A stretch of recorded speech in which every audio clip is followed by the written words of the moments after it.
മീരാനന്ദന്റെ പിറന്നാൾ ആഘോഷമാക്കിയിരിക്കുകയാണ് ഭർത്താവും സുഹൃത്തുക്കളും. നവംബർ 26-നാണ് പിറന്നാളെങ്കിലും കൂട്ടുകാർ ഒത്തുകൂടി ആഘോഷമാക്കിയത് ഈ അടുത്ത ദിവസമായിരുന്നു.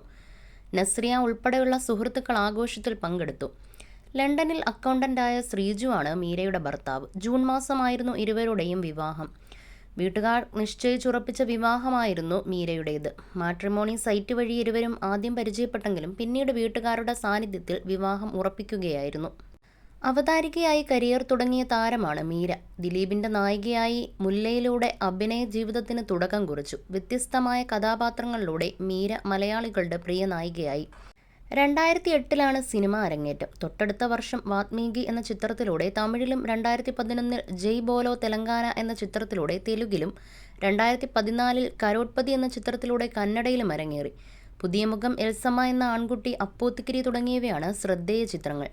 സിനിമയിൽ നിന്നും ഇടവേളയെടുത്ത് റേഡിയോ ജോക്കിയായി മീര ജോലി ചെയ്തു വരികയാണിപ്പോൾ. 2017-ന് ശേഷം 6 വർഷത്തോളം മീരാനന്ദൻ സിനിമയിൽ അഭിനയിച്ചിരുന്നില്ല. ഈ വർഷം പുറത്തിറങ്ങിയ എന്നാലും എൻ്റെ അളിയ എന്ന ചിത്രത്തിൽ അതിഥി വേഷത്തിൽ മീര പ്രത്യക്ഷപ്പെട്ടിരുന്നു. കൊച്ചി എളമക്കര സ്വദേശിയാണ് മീര. മീരയുടെ ജന്മദിന ആഘോഷങ്ങളുടെ ചിത്രത്തിലും ഏറ്റവും ശ്രദ്ധിക്കപ്പെട്ടത് നസ്രിയ തന്നെയാണ്. മീരയുമായും ഭർത്താവ് ശ്രീജുവുമായും ഇത്രയും അടുപ്പം നസ്രിയയ്ക്കുണ്ടായിരുന്നോ എന്നും താരജാടകളില്ലാത്ത സിമ്പിളായ ആളാണ് നസ്രിയ എന്നുമാണ് ആരാധകർ പറയുന്നത്. മീരയുടെ എല്ലാ ആഘോഷങ്ങളിലും നസ്രിയ ഒപ്പമുണ്ട്. വിവാഹത്തിലും സജീവ സാന്നിധ്യമായി നസ്രിയ ഉണ്ടായിരുന്നു. ഇരുവരും തമ്മിലുള്ള ഫ്രണ്ട്ഷിപ്പും വളരെ വലുതാണ്. മാത്രമല്ല ആനഗസ്റ്റിൻ, സൃന്ദ തുടങ്ങിയവരുമായും നസ്രിയ നല്ല അടുപ്പത്തിലാണ്.